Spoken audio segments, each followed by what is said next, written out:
Hey everyone, Technomentary here. In today's video, I'm going to show you how to recover the Google Play Store on your Android phone. If you're missing it, a couple things you can do. So let's get started. The very first thing is you may be having it on your homepage before, but it's gone.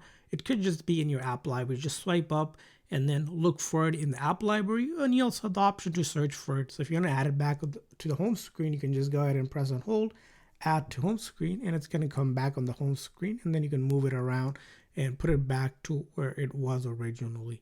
Now, let's say it's not there, or maybe even search for it and you can't find it. It may be because it is disabled.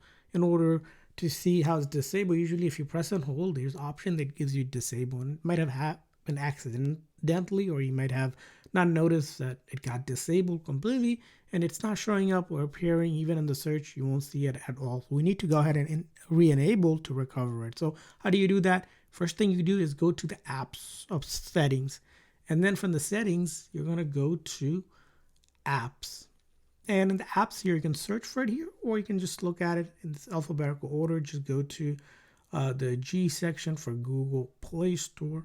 So we're going to go for right here. Let's go ahead and see a couple services here, but Google Play Store, and it says disable right here. So if you tap on it, all I need to do is just click on enable and then go back and check it out and then look for it.